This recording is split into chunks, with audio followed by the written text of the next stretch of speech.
더불어민주당이 해병대원 특검법에 이어서 대북 송금 검찰 조작 특검법을 발의하며 정부 여당에 대한 특검 공세를 강화하고 있습니다. 국민의힘에서는 김정숙 여사 특검법 발의를 예고하면서 맞불을 놨습니다. 이런 가운데 여야는 원구성 협상을 두고 여전히 평행선을 달리고 있습니다. 22대 국회 시작부터 강대강으로 대치하는 모습인데요. 오늘 정치권 이슈 김진 전 중앙일보 논설위원 이승훈 변호사와 자세히 짚어보겠습니다. 안녕하세요. 어서 오십시오. 안녕하세요. 네, 먼저 본격적인 얘기 앞서서 오늘 전해진 깜짝 뉴스에 대해서 먼저 얘기 좀 나눠볼까 합니다. 오늘 오전에 윤석열 대통령이 첫 국정 브리핑을 열었는데 포항 영일만 앞바다에 막대한 양의 석유와 가스가 매장돼 있을 가능성이 높다 이렇게 얘기를 했습니다. 먼저 오늘 윤석열 대통령이 어떻게 본다면 깜짝 발표인데 어떻게 들으셨습니까? 50년 전에 박정희 대통령이 연두 기자회견에서 영일만에서 석유가 발견됐다고 해서 상당히 국민들이 들떴었죠. 네.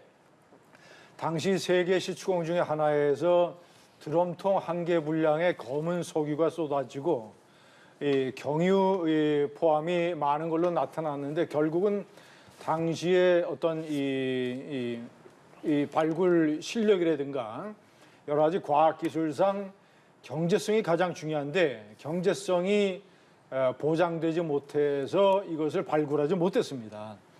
그런데 이제는 약 50년이 흘렀고 지금 현재 윤 대통령이 이 시추 작업을 승인했다는 거 아닙니까? 시추공 하나를 하는 데에 1,000억 정도가 들고 만약에 이게 25년 쓸 수 있는 가스 그리고 4년 동안 쓸 수 있는 원유가 정말로 나오게 된다면 윤석열 정권이 아니라 이제 다음 정권이나 다다음 정권에서 혜택을 많이 보겠죠. 네. 물가도 많이 떨어질 거고 수입 대책 효과가 있으니까 어쨌거나 이제 윤 대통령 정권에는 호재라고 생각을 합니다. 네, 내용도 깜짝 뉴스였고 윤석열 대통령이 오늘 첫 국정 브리핑 직접 나와서 브리핑하는 모습을 보였는데 이 부분은 어떻게 보셨습니까? 뭐 간만에 희소식이 있으니까 이것들을 좀 얘기를 직접 하고 싶었을 것 같아요. 다만 이제 이런 것들이 이제 최상병 특검이라든가 국민들의 지금 여론조사 지지율이 굉장히 낮고 있잖아요. 그런 부분들을 이제 대체할 수 있는 대체제라고 생각하셔서 직접 하셨는지는 모르겠습니다만 뭐 정치적인 분야에 있어서도 희소식이 좀 날라왔으면 좋겠고요. 뭐 정치 분야를 떠나서 국민들께서 경제로 굉장히 불안해하고 계시는데 그나마 희소식이고요. 또 과거 1976년도에 박정희 정부 때 한번 이걸 발표를 했었는데 1년 만에 이게 경제성이 없다라고 나왔었거든요. 그래서 이번에는 그 박정희 군사정부 시절과 달리 정말로 국민들께 희소식을 줄 수 있는 석유가 나왔으면 좋지 않을까 싶습니다. 예, 자, 이 부분도 질문을 드리겠습니다. 정부가 내일 국무회의에 9.19 군사합의 전체 효력을 정지하는 안건을 상정을 하기로 했습니다. 최근 북한의 오물풍선 등 도발이 감행이 계속이 되니까 이런 맞대응을 하게 된 건데 군사합의 효력 정지가 이루어지면 앞서 대통령실이 예고했던 대북 확성기도 재개될 걸로 보입니다. 정부의 결단 어떻게 보십니까? 저는 문재인 정권이 잘못한 것의 대표적인 것이 국가안보를 위험에 빠뜨린 이 군사 합의고요. 접전 지역에서 특히 한국이 유리한 군사 훈련이라든가 드론 또는 이제 각종 야전포 훈련 이런 것들을 하지 못하게 만들어서 백령도에 있는 K9 자주포를 배로 싣고 와서 육지에서 포사격을 하는 이런 코미디 같은 일을 벌어지게 만들어 놓은 문재인 정권의 대표적인 잘못을 바로잡는 그런 시정 조치라고 생각을 합니다. 지금 현재 오물풍선이라든가 대북 전단풍선이라든가 또는 대북 확성기라든가 사실 이런 게 중요한 게 아니에요. 가장 중요한 것은 접전 지역에서 우리가 군사적 우월성을 가지고 있는 재래식 전력을 집중적으로 훈련을 해서 연평도 도발이라든가 천안함 사건 같은 것에 재발을 감히 북한이 엄두도 못 내도록 그런 식으로 무력을 과시해야 되는데 이것을 완전히 손발을 스스로 묶어버린 것이 문재인 정권이다. 이건 만시지탄이다. 겨우 2년 정권이 2년이나 넘어서야 이것을 효력정지시키는 것은 만시지탄이고 빨리 했어야 되는 일이다. 이렇게 판단합니다. 예. 9.19 군사합의 전체 효력을 정지하는 안건을 내일 국무회의에 상정한다는 정부의 결단 어떻게 보십니까? 일단은 뭐 좋은 점과 나쁜 점은 있는 것 같아요. 문재인 정부 때 국지적 분쟁을 예방하고 평화를 위해서 만들었던 9.19 군사 합의가 결국에는 정지되기 때문에 결국에는 그만큼 국지적 분쟁 위험 가능성이라든가 대북 관계에 있어서 불안성, 그리고 경제적 분야에 있어서의 어떤 북한 리스크 이런 것들이 있어지기 때문에 저는 안 좋은 점이라고 생각합니다. 다만 대북 오염 물질 이런 북한에서 한국으로 보내는 거 이거 굉장히 위험하잖아요.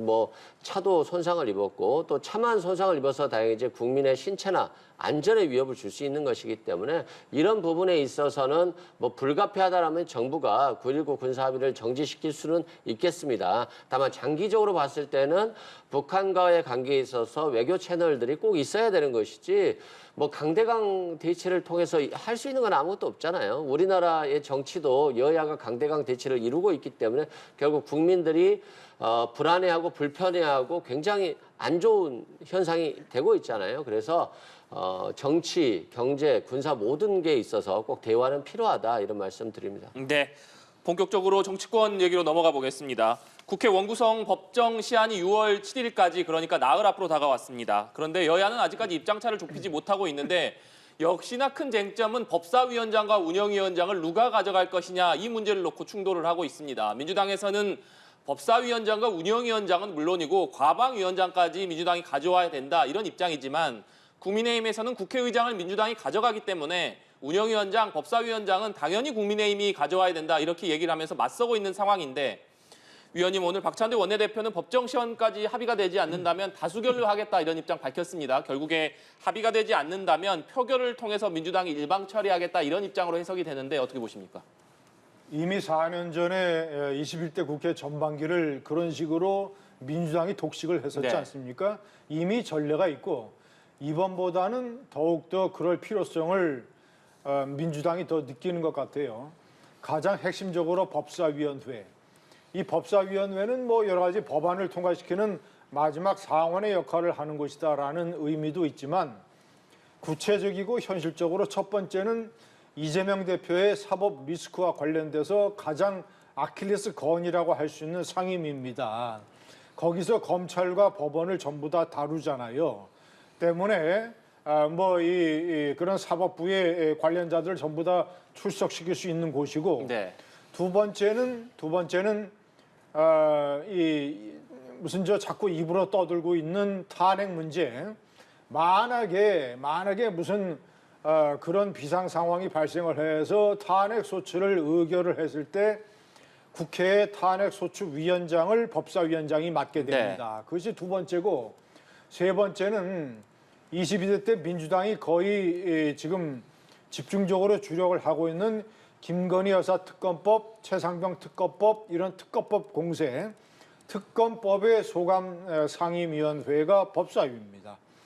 이 세 가지 이유만으로 보더라도 이것이 4년 전에 민주당이 처한 상황보다도 더욱더 그들의 어떤 시각으로 봤을 때는 절박하다고 느끼기 때문에 네.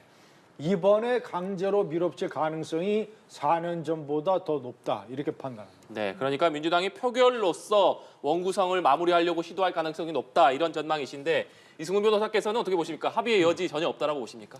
합의 여지가 있죠. 아직 일주일 남았잖아요. 그 기간 동안 충분히 합의를 하면 되는데 문제는 108석 가지고 있잖아요. 국민의힘이 108석을 가지고 있는데 150석의 가치를 내놔라라고 한다면 불가능한 거 아니겠어요? 그래서 법대로 가는 것이 맞지 않나 싶고요. 또한 이제까지 최상병 특검도 그러고 이태원 특별법도 그러고 굉장히 오랜 시간, 1년 7개월 정도 걸려서 이태원 특별법이 통과가 됐거든요. 그리고 최상병 특검, 패스트트랙까지 태워가지고 거의 22일 때 국회 마지막까지 왔잖아요. 네. 근데 결국 대통령이 거부권 한 방으로 끝나버렸는데 굳이 이렇게 국민들을 괴롭히고 힘들게 해서 패스트트랙 가서 6개월, 1년 걸려서 이걸 뭐 하려고 반복을 합니까? 차라리 그냥 대통령께서 법대로 거부권을 행사하시니까 야당도 마찬가지로 국회법대로 원구성하고 그리고 최상병 특검법도 통과시켜야죠. 대통령이 본인과 가족의 에 대한 수사에 대해서 특검에 대해서 거부권을 행사하는 경우는 윤석열 대통령이 처음이에요. 그래서 이런 첫 이상한 어떤 현상들이 발생하고 있는데 그렇다라고 한다면 관행이 깨진다라고 한다면 결국 법대로 가서 법사위를 운영위를 야당이 민주당이 맡아서 행정부 윤석열 정부를 견제하는 것이 맞다 이렇게 생각됩니다. 예. 자, 지난 주말에 민주당과 조국혁신당 등 범야권은 장외에서 해병특검법 통과를 압박하는 집회를 열었습니다. 자, 국민의힘은 야권이 민생을 외면하고 정쟁에만 몰두한다고 비판을 했는데요. 이에 대해서 어떤 의견이십니까? 정쟁을 왜 민주당이 몰두하겠어요? 왜 밖으로 장외투쟁을 나가겠습니까? 대통령이 최상병의 죽음 그리고 이 최상병의 안타까운 죽음에 대해서 진실을 파헤치려고 하는 그래서 경찰로 수사를 넘겼는데 그걸 가지고 그냥 몇 명은 빼라 누구는 빼라 이걸 대통령실이 거의 관여한 게 확실시 되고 있고요. 또 그리고 대통령이 거짓말을 한 것들이 거의 확실시 되고 있잖아요. 뭐 대통령이 장관에게 전화를 하고 그러니까 갑자기 박정훈 대령이 보직해임이 되고 경찰로 이첩할 걸 보류하고 이첩된 걸 다시 갖고 오고 이게 대통령이 최상병, 상병이라고 하는 한 상병이 군인이 구제 활동을 하다가 사망한 사건인데 이것에 대한 진실규명을 왜 그렇게 막으려고 했는지 도대체 무엇 때문에 해병대 사령관이 국방부 장관이 이런 행동들을 했는지 이해할 수 없잖아요. 그래서 이런 것들에 대해서 국민들께 진실을 밝히자고 하는 것이니까 민주당으로서는 이 절박한 문제거든요. 그래서 국회의원으로서의 의무를 지키기 위해서 장외투쟁에 나섰고 대통령께서 지금이라도 국민의힘과 함께 바로 전향적으로 하자. 국회에서 논의해라 하면은 이런 장애투쟁도 필요 없잖아요. 그래서 경제, 민생에 올인할 수 있기 때문에 저는 뭐 기대는 하지 않습니다만 대통령이 변해야 된다 이렇게 말씀드립니다. 예, 지난 주말 민주당 장외 집회 어떻게 보셨습니까? 아니 자기 모순이고 자기 충돌 아닙니까? 아니 재표결을 해서 어떻게 됐습니까? 오히려 국민의힘에서는 공개적으로 거론을 했던 5명의 찬성 의원을 빼놓고는 한 명도 이탈표가 없었잖아요. 그런데 민주당에서 최대 6표가 이탈을 했잖아요.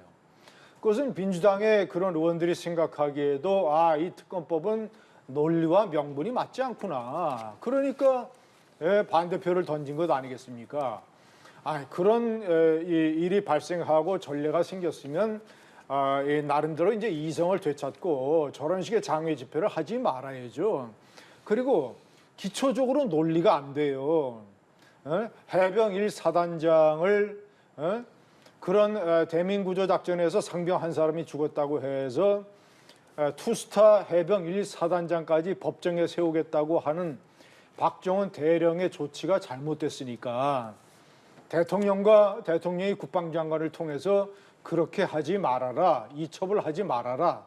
아니 대통령이 임성근 해병 1사단장을 일부러 보호해서 얻는 자신의 개인적인 이익이 뭐가 있어요?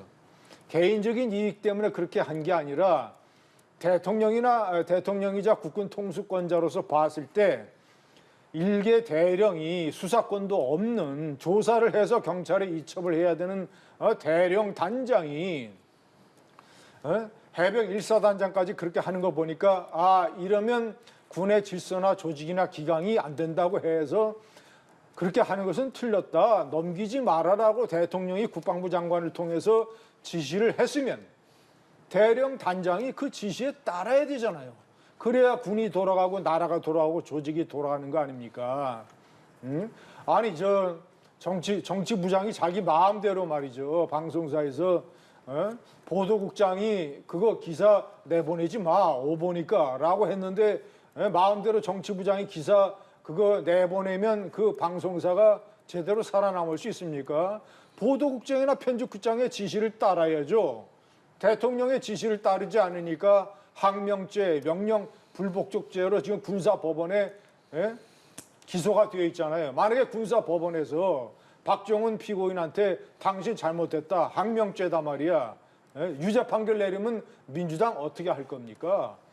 그런 대통령, 윤석열 대통령처럼 자신의 개인적인 이익과 상관없는 일을 직접 나서서 경로하고 그러면 안 돼. 대령대로 그렇게 스탑해서 군의 사기를 유지하고 기강과 질서를 지키는 대통령.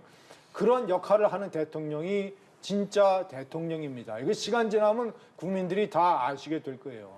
네, 이 내용도 좀 짚어보겠습니다. 상당히 이례적인 상황인 것 같은데 윤석열 대통령이 22대 국회의원 당선인들에게 보낸 축하난을 놓고서 공방이 이어지고 있습니다. 조국혁신당 그리고 진보당을 포함한 야당 일부 의원들이 윤석열 대통령이 보낸 축하난을 거부하니까 국민의힘에서는 옹졸한 정치다. 대통령이 내민 손을 거부하고 협치를 걷어찼다. 이렇게 비판을 했습니다.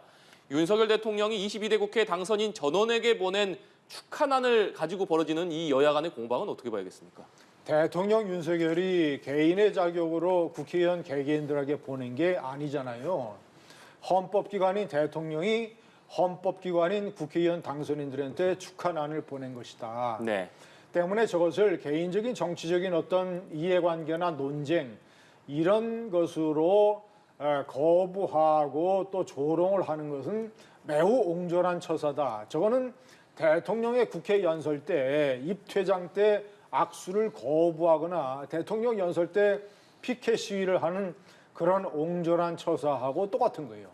그리고 제가 하나 덧붙여 말씀드리자면 저 난을 보내는 관행을 이제 없애야 됩니다. 제가 보면 아니 무슨 대통령의 정치 담당 비서관이 들고 가서 300인 당선인에게 일일이 대통령의 축하란이라고 해서 전달하는 것도 아니고 문 앞 복도에다 놔뒀다는 거 아닙니까?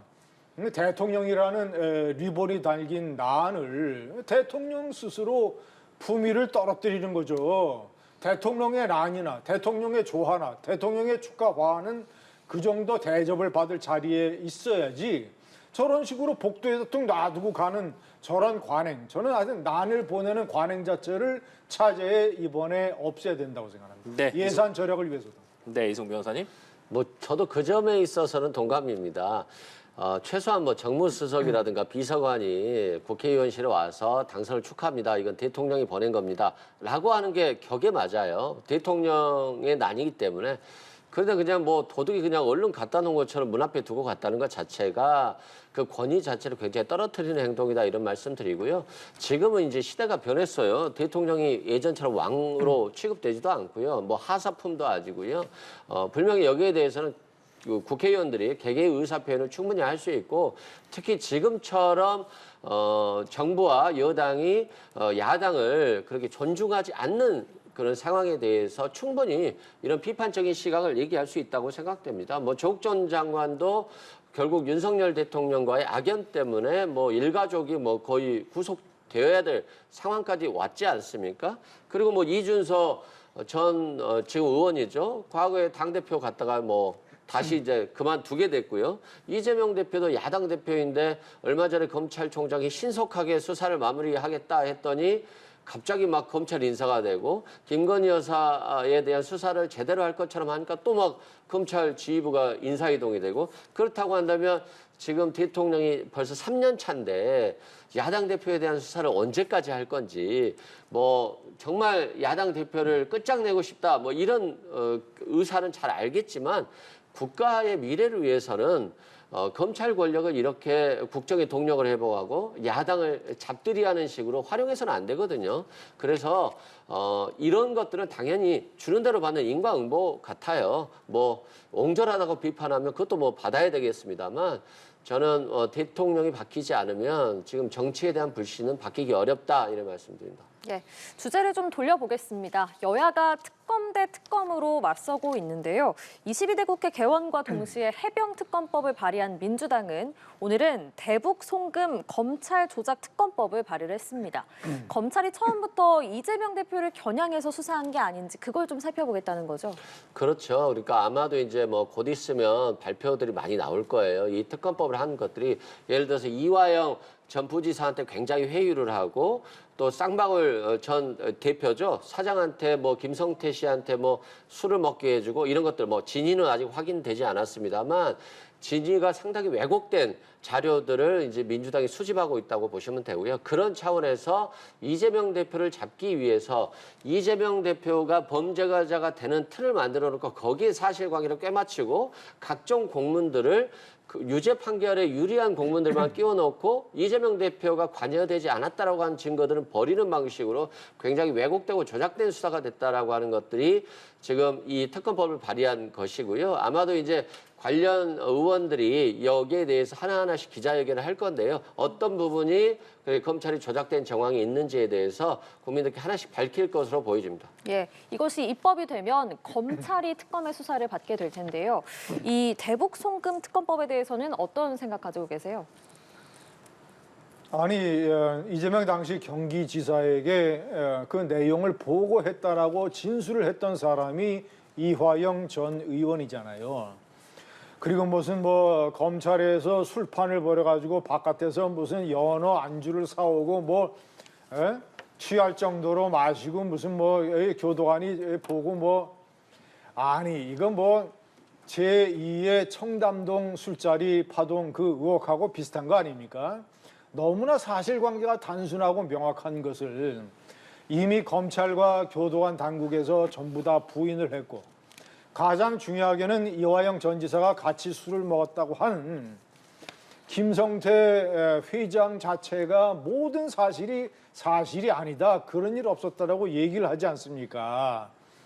아니 청담동 술자리가 가짜였다라는 것과 비슷할 정도로 이것은 아무런 근거가 없잖아요. 김성태 회장 자체가 부인을 하는데 무슨 특검을 하겠다는 겁니까? 예? 아 저거 정말 한번 특검을 해보라고 하세요, 저거. 예? 네. 그래서 저 주장이 얼마나 청담동 그 사건만큼 근거가 없는가가 쉽게 밝혀질 겁니다. 네.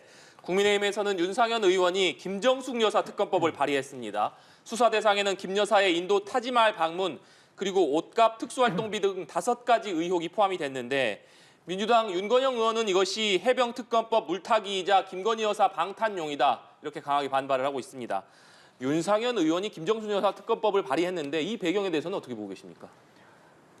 저 사건은 많은 국민이 분노하고 있는 사건입니다.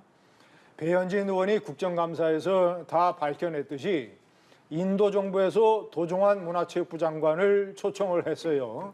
허황우 기념공원 그 관련 행사에. 그런데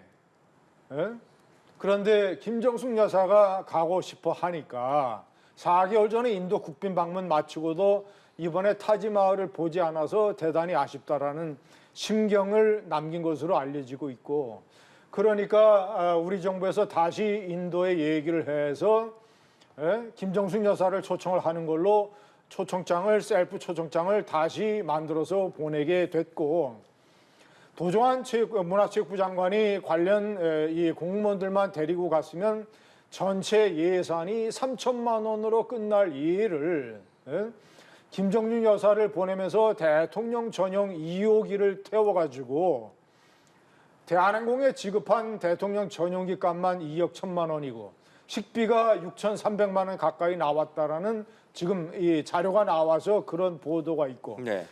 관련 예산만 4억 원을 썼습니다. 3박 4일 동안에.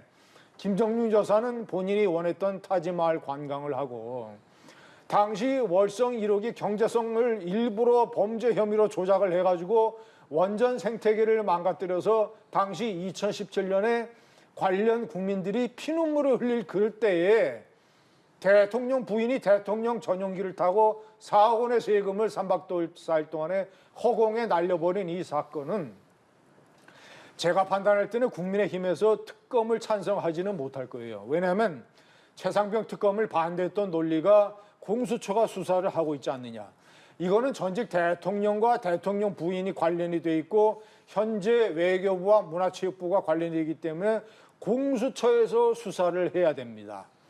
공수처 수사와 별도로 국회가 국정조사를 하고 감사원이 감사를 해야 되고 국회가 국정조사를 해서 김정숙 여사하고 문재인 전 대통령을 국정조사의 증인으로 불러서 물어봐야 돼요. 왜 도종환 장관을 오라고 해서 3천만 원으로 될 거를 왜 대통령 부인이 가가지고 4억 원의 국민 세금을 왜 날렸느냐 물어봐야 됩니다. 근데 제가 판단할 때는 특검 뭐 해야 되는 논리는 일단은 공수처를 해야 된다는 논리가 국민의힘에게 맞을 겁니다. 네, 이승 변호사님. 이게 참 너무 웃겨요. 이것들이 결국에는 국격을 떨어뜨리고 윤석열 대통령과 김건희 여사를 수사해야 된다는 얘기밖에 안 돼요. 한번 보시죠. 김정숙 여사는 살아있는 권력이 아니잖아요. 현직 야당 대표까지도 3년 내내 수사하고 있는데 김정숙 여사 수사하기 너무 쉬워요. 그리고 김정숙 여사의 딸도 지금 수사하고 있잖아요. 검찰이 봐주면서 수사하겠습니까? 특검이라고 하는 것은 정부나 검찰이 봐주니까 특검을 쓰는 거 아니에요? 근데 김정숙 여사를 봐줄 이유가 윤석열 대통령에게 있습니까?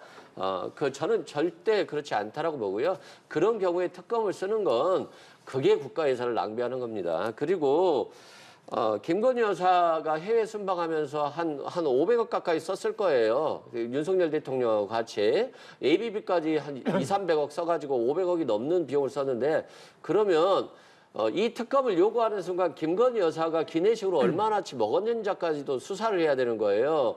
이게 지금 대한민국의 미래를 거꾸로 가게 하는 그 정치 공세다.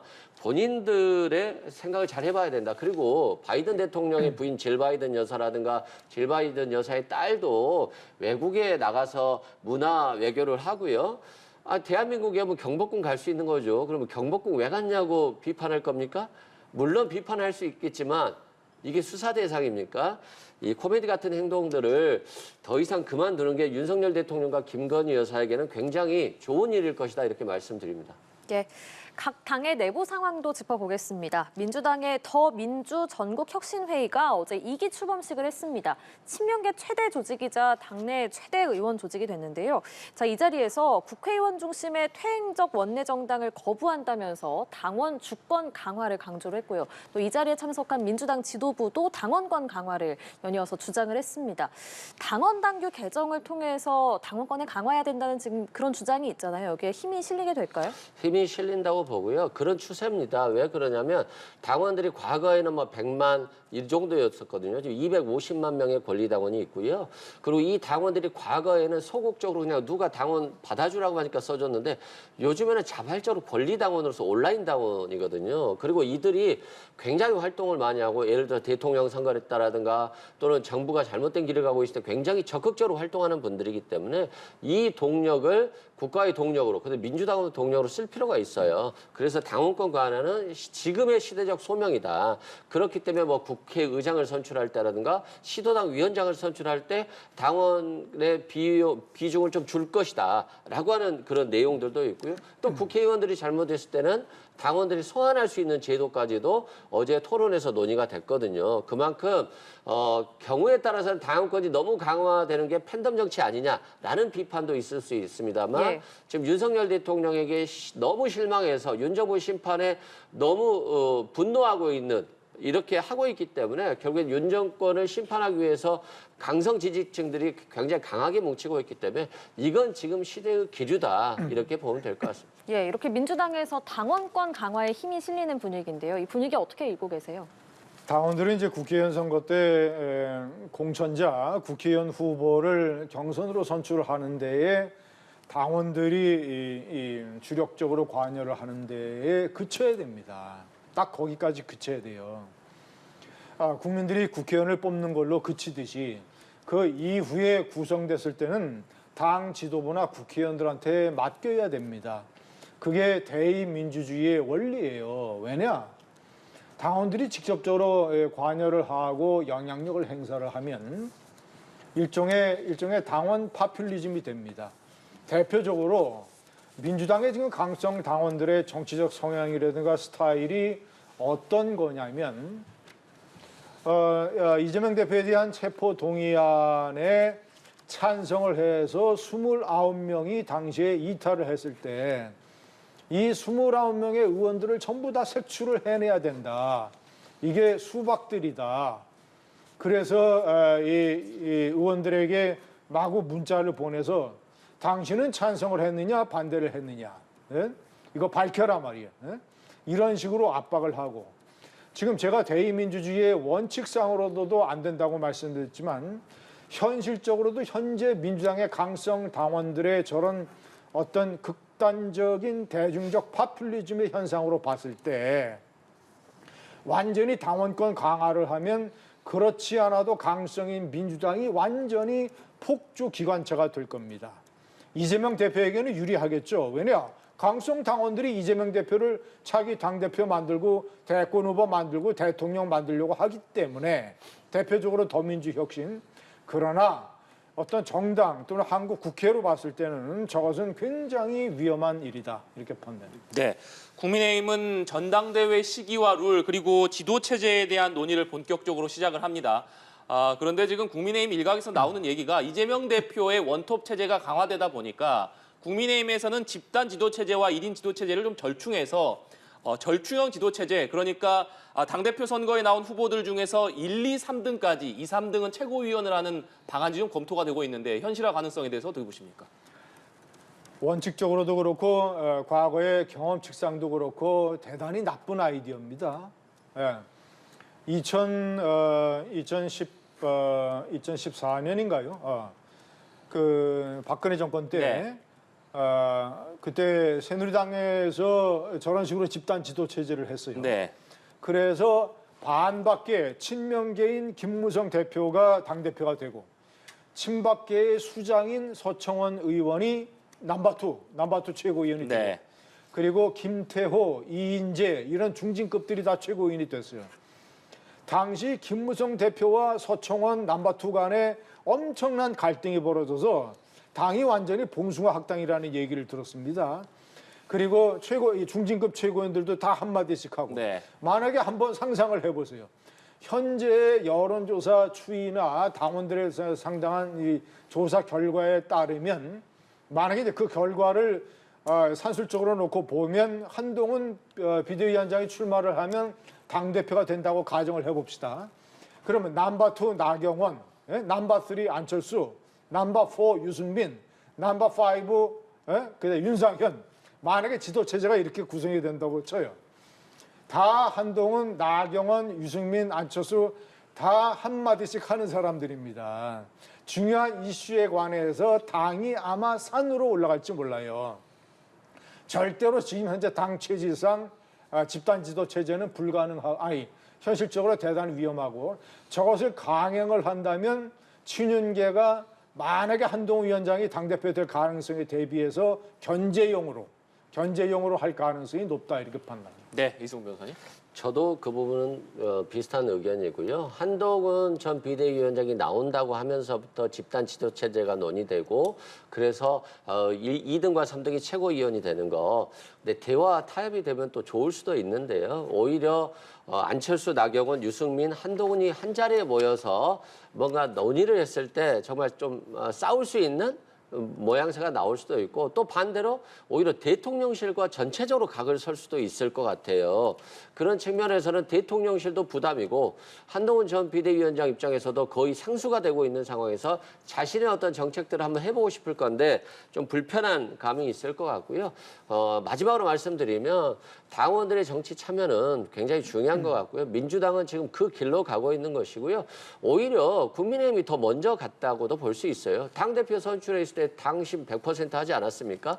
그렇기 때문에 당원의 의사를 반영하는 것, 이것들은 당과 당원들이 같이 협의해야 될 부분이고 뭔가 좀 지나쳤으면 좀 더 대로 돌아오고 또 부족하면 또 더 나가는 그런 방향의 정무적인 또 이런 것들이 잘 되고 있고요. 민주당이 그런 방향으로 가고 있다 이렇게 보시면 될 것 같습니다. 예, 알겠습니다. 오늘 두 분 말씀은 여기까지 듣겠습니다. 지금까지 김진 전 중앙일보 논설위원 이승훈 변호사와 함께했습니다. 고맙습니다.